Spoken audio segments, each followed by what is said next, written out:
हर रोज एक नई कहानी देखने के लिए चैनल को सब्सक्राइब करें और बेल आइकन दबाना ना भूलें। चंदा और हर्ष एक साथ बैठकर बातें कर रहे होते हैं।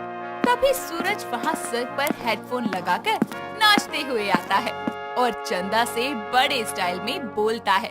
हे भाभी डार्लिंग, गुड मॉर्निंग। क्या आप मुझे बनाना शेक बनाकर दे सकती हैं? तेरी जुबान को लकवा मार गया है क्या? तूने अपनी भाभी को गुड मॉर्निंग कहा और भैया कुछ नहीं है भाभी के सामने। वाह जी वाह। ठीक है देवर जी, आप ऐसे ही नाचते रहिए, मैं आपके लिए बनाना शेक लेकर आई लव यू भाभी। काश आप मेरी बीवी होती तो मैं आपको भैया से भी ज्यादा खुश रखता। हाँ हाँ, लगता है आज पिटने का मूड हो रहा है आपका। ओ बेटे, बहुत तेवर बढ़ रहे हैं तेरे। ये तो खानदानी तेवर है मेरे। अब आपके अंदर पापा जी के तेवर वाला डीएनए मिसिंग है तो इसमें मेरी गलती थोड़ी है। थोड़ी देर में चंदा उसके लिए बनाना शेक ले आती है और वो उसे देखकर हर्ष के पास बैठ जाती है। उन्हें एक साथ बैठा देखकर सूरज शायराना अंदाज में बोलता है। भैया और भाभी, आपको देखकर एक सेल्फ मेड शायरी याद आ गई। बोलूं मैं? टाइम पास मत कर, जा यहाँ से। मैं तो फिर भी बोलूंगा और ये सिर्फ आपके लिए ही होगा। साथ में बैठी तेरे एक हसीना है, तेरे परफ्यूम से भी ज्यादा महंगा मेरा पसीना है। पिज्जा बोल के खाता है तू रोटी, एक्सपेंसिव तेरी चीजें हैं लेकिन सोच है तेरी छोटी। फॉर्मेट की समझ तो होगी नहीं, फिर भी समझ ले मैं हूँ पूरा लेग पीस और तू है सिर्फ बोटी। कैसा लगा भैया? रुक तू, अभी बताता हूँ कौन लेग पीस है और कौन सूखी रोटी। ओए भागो यहाँ से, नहीं तो रोटी का पता नहीं चिंताता हो जाएगा। अरे भैया, आप तो खामखा बुरा मान गए, मैं तो मजाक कर रहा था बस। हाँ हाँ, मैं भी मजाक ही करूँगा, बस मेरे पास आ एक बार। आपकी तरह गधा थोड़े ही हूँ कि इतनी बेइज्जती होने के बाद भी यहाँ खड़ा रहूंगा। इतना बोलकर सूरज वहाँ से फरार हो जाता है। हर्ष अपने ऑफिस जाकर वहाँ अपने सिस्टम पर बैठ जाता है और तभी उसे बॉस बुलाती है और उसे बोलती है। मिस्टर हर्ष, आप पिछले 3 सालों से हमारे साथ काम कर रहे हैं, लेकिन मुझे लगता है लंदन वाली पार्टी के साथ बिजनेस डील के लिए आप नहीं, मिस सोनिया जाएंगी। She is less experienced, but उनकी परफॉर्मेंस ने मुझे काफी इम्प्रेस किया है। तुम्हें कोई एतराज तो नहीं? What, miss Sonia? बॉस, आपके कहने पर मैंने अपने प्रोजेक्ट, अपनी प्रेजेंटेशन के लिए ऑलवेज अपना बेस्ट दिया है। जहाँ तक मैंने एक्सपीरियंस किया है वो ऑलवेज कंपनी के लिए प्रॉफिटेबल साबित हुआ है और आज आप मेरी जगह मिस सोनिया को दे रही हैं। ये बोलकर आप मेरी इंसल्ट कर रही हैं। मैं तुम्हारी इंसल्ट नहीं कर रही, बल्कि जैसे तुम्हें मैंने शुरू से लेकर अब तक सपोर्ट किया है, वैसे ही मैं मिस सोनिया को भी मौका देना चाहती हूँ। That's it. लेकिन बॉस, मुझे ये मंजूर नहीं है। अगर आपने मेरी जगह मिस सोनिया को दे ही दी है तो आज ही मैं इस जॉब से रिजाइन देता हूँ। अपने तेवर का रोब मुझे मत दिखाइए मिस्टर हर्ष। आपका ईगो अगर इतना ही हाई लेवल का है तो हमारी कंपनी को ऐसे मैनेजर की कोई जरूरत नहीं है। You can leave now. Thanks for this opportunity. इतना कहकर हर्ष अपना रिजाइन लेटर बॉस को देते हुए ऑफिस छोड़ देता है और वो अपना उदास सा चेहरा लेकर घर पर वापस आता है। हर्ष की बहन शीतल और माँ माला टीवी पर सीरियल देख रही होती है। हर्ष को ऐसे उदास होकर घर आते हुए देखकर माला उसे बोलती है। क्या हुआ, आज ऑफिस से जल्दी छुट्टी हो गई? भैया, आपका मूड कुछ ठीक नहीं लग रहा, कुछ हुआ है क्या ऑफिस में? उन दोनों की आवाज सुनकर चंदा भी वहाँ आती है और उसे देखकर बोलती है। अरे, आप आ गए? थोड़ी देर के लिए चुप नहीं हो सकते आप सब? अकेला छोड़ दो मुझे। आप इतना गुस्सा क्यों कर रहे हैं? मैंने नौकरी छोड़ दी है, बस मिल गई कानों को तसल्ली। कोई बात नहीं, आप शांत हो जाइए, कुछ भी मत सोचिए अभी। कोई बात नहीं, शांत हो जाऊं? अरे ऐसे कैसे शांत हो जाऊं? बॉस ने आज मेरे तेवर को ललकारा है, मैं अपने तेवर के दम पर इसकी लुटिया डुबा दूंगा। हर्ष का गुस्सा शांत करने के लिए चंदा बहुत कोशिश करती है, लेकिन वो थक हार कर अपने कमरे में चली जाती है। धीरे धीरे समय बीतता है और हर्ष नॉर्मल हो जाता है। ऐसे ही एक दिन हर्ष, चंदा, शीतल और माला आपस में बातचीत करते हुए बोलती है। माँ, मैंने मार्केट में गुच्ची की नई ड्रेस देखी है, उसके साथ साथ गुच्ची के नए हील्स भी। मुझे कुछ पैसे चाहिए उन्हें खरीदने के लिए, ज्यादा नहीं, सिर्फ 30,000 रूपए चाहिए। अरे बस 30,000? तू और मांग लेती तो तुझे मना थोड़ी ही कर देती। पैसा हमारे हाथों की मैल है, मैल। अगर बढ़िया पहनेंगे नहीं, बढ़िया खाएंगे नहीं तो लोगों को हमारे स्टेटस और तेवर का पता कैसे चलेगा? हाँ माँ, अगर आप देना ही चाह रही हैं, तो मुझे थोड़े पैसे और दे देना ताकि मैं आईफोन 13 भी ले सकूं। अरे अरे, आप दोनों माँ बेटी पागल हो गई हैं क्या? यहाँ हर्ष की नौकरी चली गई और आप दोनों अपने तेवर बरकरार रखने के लिए ये सारी चीजें खरीद रहे हैं। रहने दो चंदा, इन्हें कैसे पता होगा कि पैसे कहाँ से और कैसे आते हैं? इन्हें उड़ाने से मतलब है, उड़ाने दो। अगर ऐसे ही चलता रहा ना तो हम एक दिन सड़क के किनारे भीख मांगते नजर आएंगे। भीख मांगे आपके मायके वाले भाभी? आपकी हिम्मत कैसे हुई हमें ऐसा वैसा कहने की? अरे इसे तेवर की स्पेलिंग तक तो ठीक से आती नहीं, गरीबी से निकली है ना, गरीबों जैसी हरकत तो करेगी ही। हर्ष, तू भी उसके साथ शामिल हो गया अब? मैं शामिल नहीं हो रहा हूँ, सिर्फ ये देख रहा हूँ कि कौन इस घर में मेरी मजबूरी समझ रहा है और कौन अपने झूठे तेवर दिखा रहा है। भैया, आप तो कभी किसी चीज के लिए मना नहीं करते थे मुझे, लेकिन आज भाभी के कहने पर आपने मुझे ताना मारा। मैं ताने नहीं मार रहा, सिर्फ समझा रहा हूँ। इस बहस के बीच में कानों में हेडफोन लगाए सूरज वहाँ आता है और हेडफोन उतारते हुए बोलता है, भैया, मुझे मेरी नई गर्लफ्रेंड के साथ कॉफी के लिए टूना सिटी कॉफी शॉप में जाना है। मुझे कुछ पैसे चाहिए थे, अपनी गर्लफ्रेंड के लिए गिफ्ट्स खरीदूंगा और उसे सरप्राइज पार्टी दूंगा। ओह, आप अपनी नई गर्लफ्रेंड को डेट पर ले जाना चाहते हैं? डेट पर नहीं, सिर्फ कॉफी पर। डेट पर तो मैं उसे यूरोप लेकर जाऊंगा। बस 80,000 रुपए मेरे अकाउंट में ट्रांसफर कर दीजिए। क्या तेवर हैं आपके? कभी आपने 80 रुपए भी अपनी मेहनत से कमाए हैं? भैया, तेवर तो मेरा कमाल का है भैया। और बात रही 80 रुपए की, तो जैसा कि मैंने आपको पहले भी कहा था कि एक्सपेंसिव आपकी चीजें हैं, लेकिन आपकी सोच बहुत छोटी है। इतना सुनकर हर्ष उसे जोरदार चांटा मारता है और गुस्सा करते हुए पूछता है, अब पता चला किसका तेवर कितना भारी है। क्या कहा तूने? मेरी चीजें महंगी हैं, लेकिन मेरी सोच छोटी है। मैंने 80 रुपए की बात की थी, ना कि तेरे जैसे अय्याशी के शब्द बोले। तू अगर अपनी गर्लफ्रेंड को 1 कप चाय अपने पैसों से पिलाएगा ना, मैं उस दिन धन्य हो जाऊंगा और जितना भी मैंने अभी तक कमाया है वो सब तेरे नाम कर दूंगा। हर्ष, ये हद से ज्यादा हो रहा है, अपने आप पर काबू रख। क्या काबू में रखूं?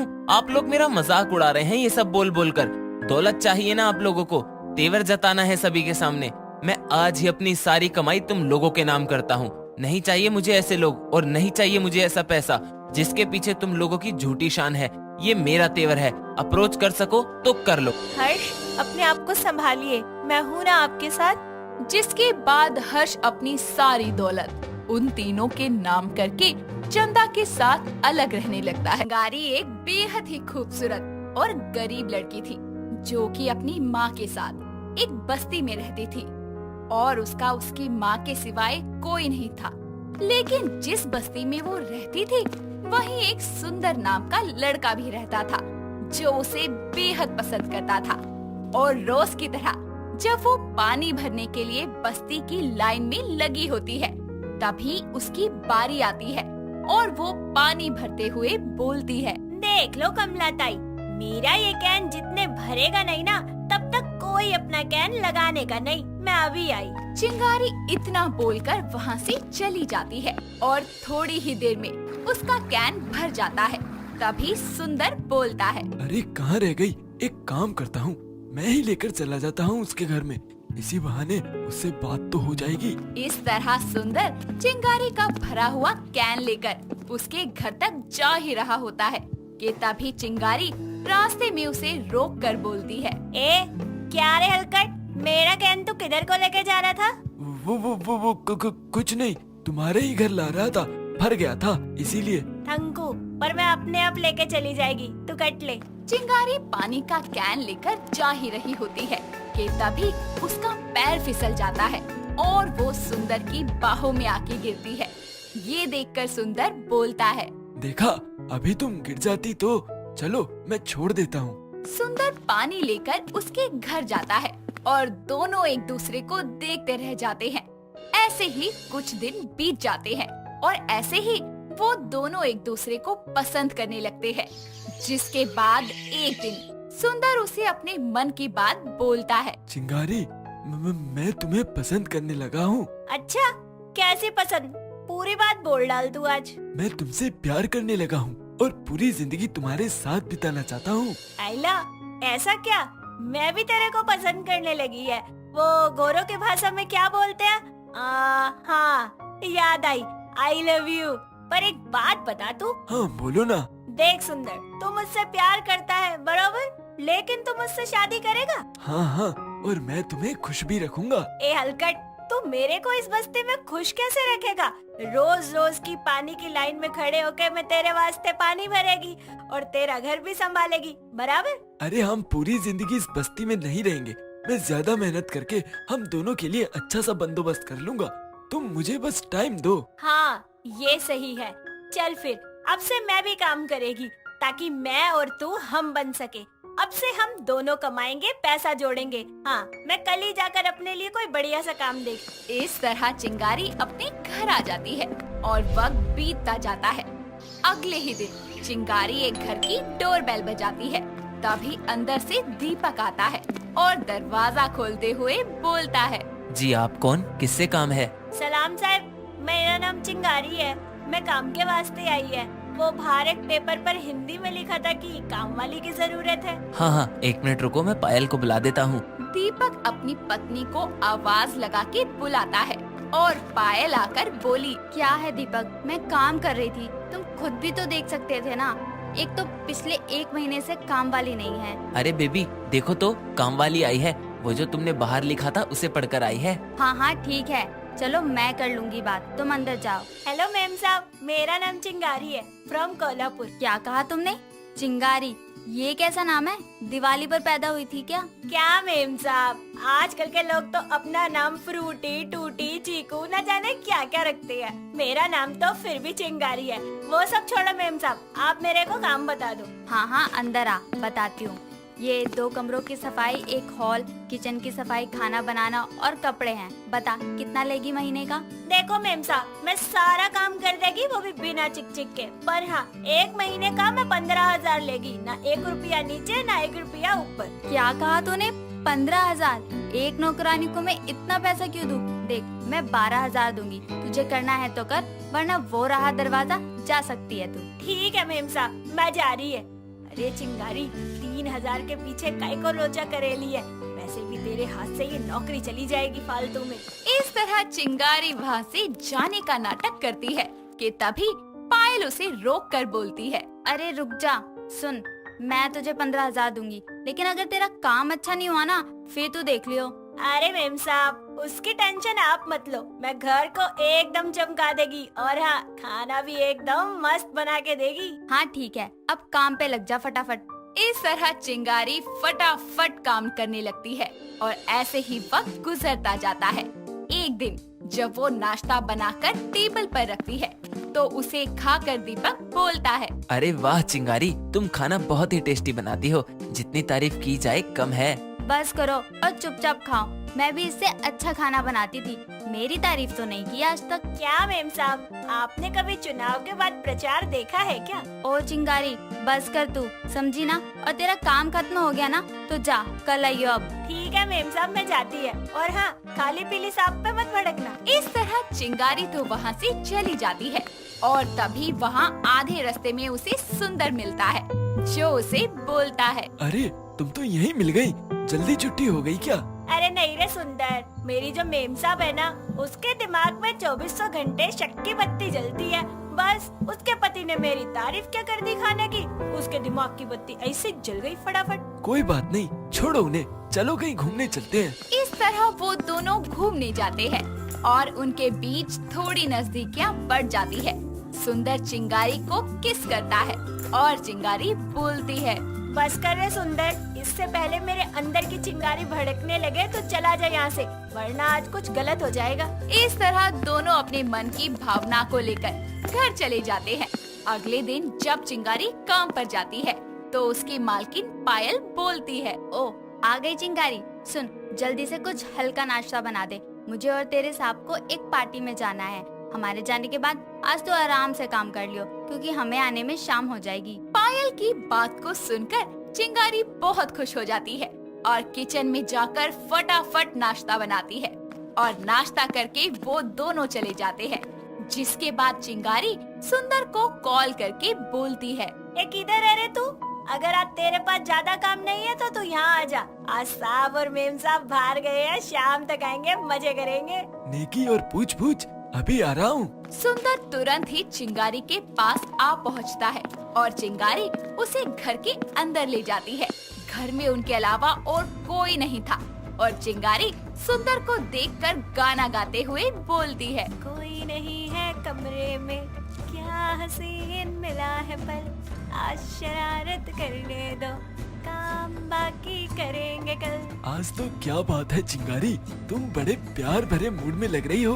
अरे तभी तो तेरे को यहाँ बुलाया है। कल जो तूने अधूरा छोड़ दिया था ना, आज इसमें पूरा करेगी इधर। इस तरह घर के ओनर के ना होने पर चिंगारी और सुंदर बेहद करीब आ जाते हैं, जिसके बाद चिंगारी सुंदर को गले से लगा लेती है और सुंदर उसे किस करता है और इस तरह वो दोनों एक खूबसूरत सा समय बिताते हैं। और कुछ वक्त बाद चिंगारी बोलती है, ए सुंदर, देख बाहर शाम हो गई है, अब तू जल्दी से यहाँ से कट ले। साहब मेम साहब आ गए और उन्होंने हमें यहाँ देख लिया ना तो लोचा हो जाएगा। चिंगारी के कहने पर सुंदर वहाँ से चला जाता है और कुछ ही देर बाद वहाँ पायल और दीपक आ जाते हैं और चिंगारी अपना काम खत्म करके घर चली जाती है। ऐसे ही कुछ दिन गुजरते हैं और एक दिन जब चिंगारी काम कर रही होती है तो उसे चक्कर आ जाता है और वो बस गिरने ही वाली होती है कि तभी दीपक उसे अपनी बाहों में थाम लेता है और बोलता है, चिंगारी क्या हुआ तुम्हें? तुम्हारी तबीयत ठीक नहीं है तो आज काम पर क्यों आई हो? अपने पति की आवाज सुनकर पायल वहाँ आती है और आकर बोलती है, दीपक, ये सब क्या है? तुमने इसे अपनी बाहों में क्यों पकड़ा है? मैं इस जैसी नौकरानी की चाल अच्छे से समझती हूँ। ये तुम्हें ना फंसाने के लिए ये सब कर रही है। अरे पागल औरत, उसकी तबीयत ठीक नहीं है। अपने शक्की दिमाग को कभी तो शांत रखो।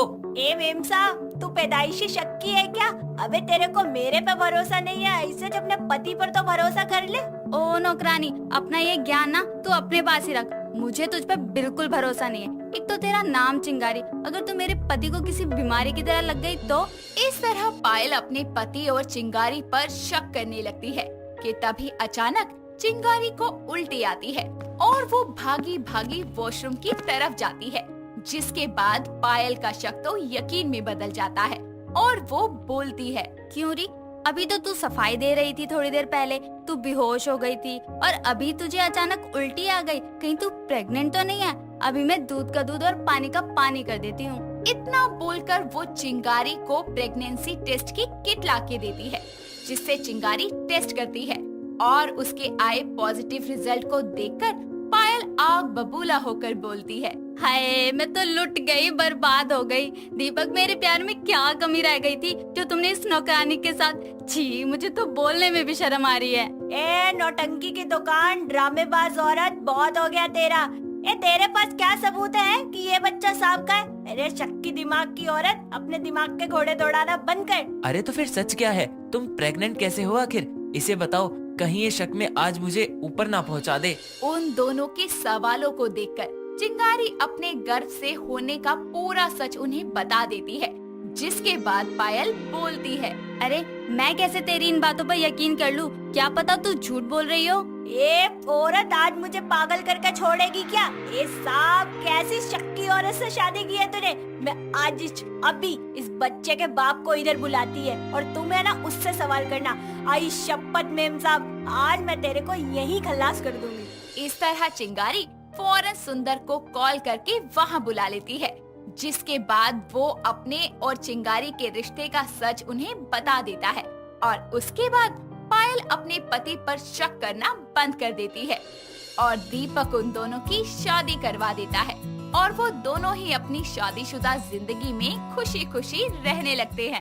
मीनू अपने प्यार के साथ अपनी एनिवर्सरी मनाने के लिए समुद्र के बीचों बीच एक शिप में बैठकर उसके हाथों में हाथ लिए प्यार से बोलती है, पृथ्वी, मैं बहुत खुश हूँ कि तुम टाइम निकाल कर फाइनली मुझे यहाँ तक लेके आए। I am so so so happy with you. ये नजारा देखकर मेरा दिल तो गार्डन गार्डन हो गया। थैंक यू सो मच कि तुम मुझे यहाँ लेकर आए। जान, आज तो हमें हर हालत में मिलना ही था। मैं भी तुम्हें बहुत बहुत बहुत मिस कर रहा था। ऑफिस में काम का इतना प्रेशर बढ़ गया था कि मेरा मन कर रहा था कि किसी शांत प्लेस पर जाकर तुम्हारे साथ टाइम स्पेंड करूं। एंड फाइनली हमारी एनिवर्सरी ने हमें ये चांस दिया। हैप्पी एनिवर्सरी मेरी जान, मेरी प्यारी Meenu. Happy anniversary to you मेरे होने वाले हबी पृथ्वी। वैसे तो घर में सबको पता ही है कि हम 4 साल से दोनों एक साथ हैं, एक दूसरे से प्यार भी करते हैं। तो मुझे लगता है कि अब हमें हमारे पेरेंट्स को शादी के लिए बोल देना चाहिए। क्या कहते हो तुम? हाँ मीनू, मुझे भी लगता है कि हमें अपने पेरेंट्स से बात करनी चाहिए। मेरी मम्मी ने तो तुम्हें अब तक देखा भी नहीं है। मैं सोच रहा हूँ घर वालों को मिलवा देते हैं, वो हमारा रोका पक्का करवा देंगे। ये तो तुम बिल्कुल सही कह रहे हो, पर मुझसे अब और रुका नहीं जाता। अरे कर लो ना शादी, 5th एनिवर्सरी साथ में मनाएंगे। हाँ मीनू, मैं भी अब तुमसे और दूर नहीं रह सकता। इस तरह दोनों एक साथ में क्वालिटी टाइम स्पेंड करते हैं, जिसके बाद दोनों एक रेस्टोरेंट में कैंडल लाइट डिनर करते हैं, एक दूसरे के साथ डांस करते हैं। तभी पृथ्वी उसे अपने घुटनों पर बैठकर एक बार फिर से प्रपोज करके रिंग पहनाता है और बोलता है, Meenu, I love you so much यार। Thank you for coming in my life. Meenu, the smile you give me still melts my heart. And once again thank you so much for everything, your love, your care, your trust, your support. इतना सब कुछ कहकर तो तुमने मुझे बेजुबान ही कर दिया। अब मैं तुम्हें क्या ही बोलूं, because you are my world. अगले दिन दोनों अपनी फैमिली को एक दूसरे से मिलवाने की बात करते हैं और दोनों के परिवार वाले राजी हो जाते हैं और एक फैमिली रेस्टोरेंट में मिलकर दोनों परिवार वाले बातें करते हुए बोलते हैं, ये बेटा, इतने टाइम से जानते हो एक दूसरे को, प्यार करते हो, तो पहले मिलवाना चाहिए था ना। अरे अब तक तो मैं तुम दोनों की शादी करवा देती, तुम्हारे भी बच्चे हो गए होते। हाँ रोहित, मुझे तो बहू बहुत पसंद है। जब पहले से जानता था तो मुझे भी मिलवाता। समधन जी, मैं तो चाहती हूँ अब आप जल्दी से अपनी बेटी को हमारे घर की लक्ष्मी बनाकर भेज दीजिए, ताकि मुझे आराम मिल जाए इस पृथ्वी के काम से। हाँ समधन जी, मैं भी यही चाहती हूँ कि इसकी शादी हो जाए तो जिम्मेदारियाँ भी संभालने लगेगी। घर का तो थोड़ा बहुत काम करके ये ऑफिस भाग जाती है।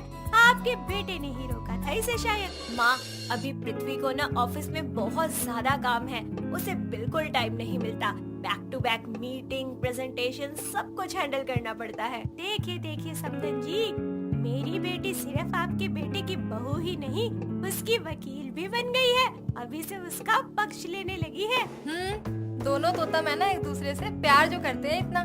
माँ बस ना, आप भी ऐसे बोल रहे हो। अरे बस बस, आप दोनों तो हमारे दोनों बच्चों के पीछे ही पड़ गए हैं। बस भी करिए, अब पंडित जी से जल्दी से इनकी शादी की डेट फिक्स कराइए, ताकि मैं ठाट से अपनी बहू से सुबह सुबह चाय मांग कर पी सकूं।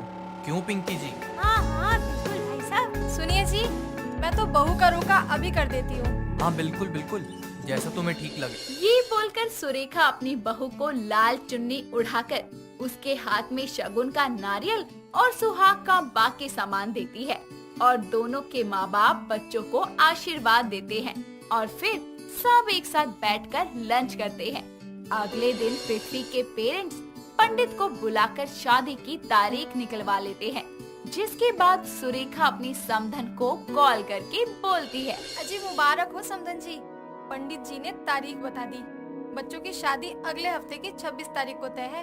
आप पर इतना ही टाइम है, तो अच्छे से शादी की तैयारी कर लीजिए, क्योंकि आप लड़की वाले हैं, तो ध्यान रहे कोई कमी न रहे हमारे स्वागत में। क्या अगले हफ्ते? इतनी जल्दी? अरे कोई और शुभ मुहूर्त नहीं है क्या? अरे बेटी की शादी है, इतने काम होते हैं, इतनी जल्दी सब कुछ कर पाना थोड़ा मुश्किल सा है। मैं समझती हूँ आपकी चिंता, लेकिन आप जानती है ना, बच्चे और दूर नहीं रह सकते। चलिए तो फिर ठीक है, परसों बच्चों की एंगेजमेंट पार्टी रख देते हैं। हाँ बिल्कुल पिंकी जी। दोनों ही ये बातें करके कॉल कट कर देते हैं। तभी पिंकी अपनी बेटी को बुलाकर बोलती है, मीनू बेटा, मीनू बेटा, अरे जल्दी आ मेरी लाडो, तेरे लिए खुशखबरी है। क्या खुशखबरी है माँ, बताइए। अरे बेटा, तेरी सासू माँ का फोन था, उन्होंने शादी की तारीख पक्की कर दी है। अगले हफ्ते की 26 तारीख को तुम दोनों के प्यार का गठबंधन हो जाएगा हमेशा के लिए। सच माँ, इसी 26 को मेरी और पृथ्वी की शादी है। मुझे तो यकीन ही नहीं हो रहा। कर ले बेटा यकीन, अब तो तू ये घर छोड़ के चली जाएगी, सूना हो जाएगा ये आंगन तेरे बिना। माँ ऐसे रो मत प्लीज, मुझे बिल्कुल अच्छा नहीं लगेगा। रोने दे बेटा, ये तो खुशी के आंसू है। अरे तेरी शादी होने जा रही है, मेरी लाडो कब छोटी से इतनी बड़ी हो गई पता ही नहीं चला। अरे जब तू पैदा हुई थी ना तो बिल्कुल इतनी सी थी। हाँ बस आप ऐसे रोइए मत, मैं आपसे हर हफ्ते मिलने आया करूँगी, वो भी आपके दामाद को लेकर। हाँ बेटा। मीनू ये बात सुनकर बहुत खुश हो जाती है और भागकर अपने कमरे में जाती है और दरवाजा बंद करके अपने बेड पर पिलो के साथ लेट जाती है और बोलती है, आखिर वो पल आ ही गया जिसका मुझे कब से इंतजार था। फाइनली मेरी और पृथ्वी की शादी होगी। हाय कहीं इसी खुशी में मैं मर ना जाऊं। अभी पृथ्वी को कॉल करके बताती हूँ। मीनू खुशी से पूरे कमरे में झूमती है और उसे कॉल लगाकर बोलती है, पृथ्वी आज मैं बहुत खुश हूँ, जल्दी से गेस करो और मुझे बताओ कि मैं क्यों खुश हूँ। मुझे भी पता चल गया है मेरी जानू, मेरी मीनू, हमारी शादी की डेट फिक्स जो हो चुकी है। हाँ पृथ्वी, इसी 26 को। Oh my god, I can't wait. Prithvi हमारी शादी होगी, रस्में होगी, तुम्हारे नाम की हल्दी मैं अपने ऊपर लगाऊंगी, मेहंदी लगाऊंगी, नाचना गाना संगीत। तुम्हें पता है परसों हमारी एंगेजमेंट है। पृथ्वी कसम से मैं बहुत ज्यादा खुश हूँ। अगर तुम सामने होते ना तो मैं तुम्हें जोर से गले लगा लेती। मीनू मेरी जान, बस बस इतना एक्साइटेड हो मैं जानता हूँ, पर ये कह कर कहीं तुम अपनी ही खुशियों को नजर मत लगा लेना। बस थोड़ा सा वेट करो। वैसे तो तुम मेरी हो, पर ऑफिशियली परसों मैं तुम्हें अपने हाथ से फिर से रिंग पहनाऊंगा, हमेशा के लिए तुम्हें अपना बना लूंगा। आई नो पृथ्वी, पता नहीं आज रात मुझे नींद आएगी भी या नहीं। खुशी ही इतनी है कि पूछो ही मत। I love you Prithvi. I love you too my darling. तुम्हें अगले 2 दिन बल्कि अगले वीक तक बस थकना ही थकना होगा, इसीलिए अभी कह रहा हूँ कि नींद पूरी कर लो, क्योंकि शादी के बाद मैं तुम्हें सोने नहीं दूंगा। हट पागल लड़के।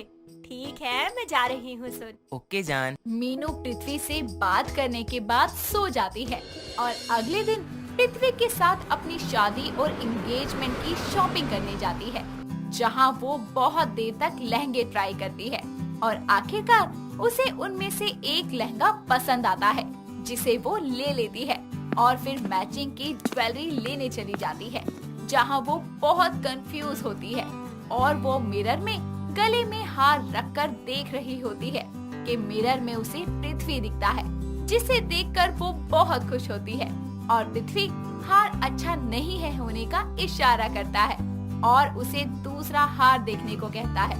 मीनू दूसरा हार ट्राई करती है और इशारे से पृथ्वी को पूछती है, लेकिन पृथ्वी को ये हार भी नहीं पसंद आता और तभी मीनू फिर से एक अच्छा और बड़ा सा हार ट्राई करती है, जो पृथ्वी को बहुत पसंद आता है।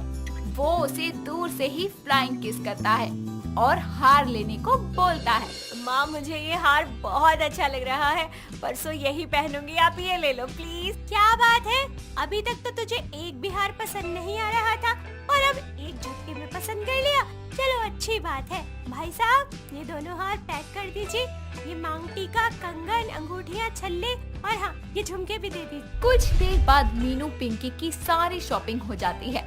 अगले दिन दोनों की एंगेजमेंट बहुत धूमधाम से होती है।